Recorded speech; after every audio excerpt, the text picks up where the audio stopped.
আমাৰ বিপিএফ দলৰ খুব ভাল কথা আৰু আমি যেটো দেখিবলৈ পাইছে শ্ৰীৰামপুৰৰ পৰা আৰম্ভ কৰি মাছবাৰলৈকে বিপিএফ দলৰ পজিশনটো খুব ভাল মই বাৰে বাৰে কৈ আছো বিপিএফ দলৰ পজিশনটো এটিসি হিচাপে এক নম্বৰত আছে সেকেন্ডত আছে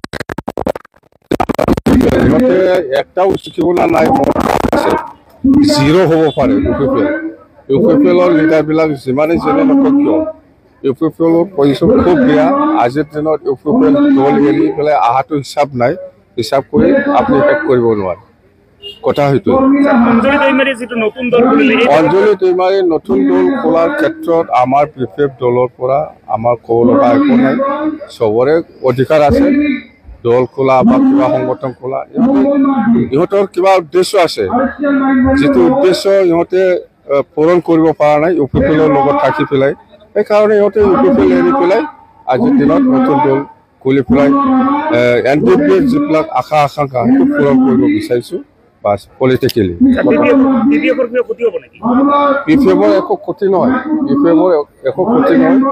ক্ষতি ইউপিএফএলৰ আছে যেহেতু ইহঁতে ইউপিএফএলে কৰিছিল আগত আমাৰ কথা আৰু বাকী বাস হৈছে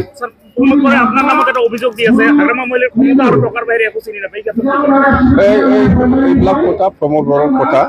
প্ৰমোদ বড়ো আজিৰ দিনত সি নিজে কৈ লোৱা নিচিনা হয় একো জিৰো মানে ব্ৰিটিছত জিৰো হৈ গ'ল সি আবাং চাবাং বকি থাকিব পাৰে একটাও চিট নাপায় প্ৰমোদ বড়ো ৰাইজৰ কাৰণে কাম কৰা নাই সি নিজৰ পকেটৰ কাৰণেহে কাম কৰি আছে।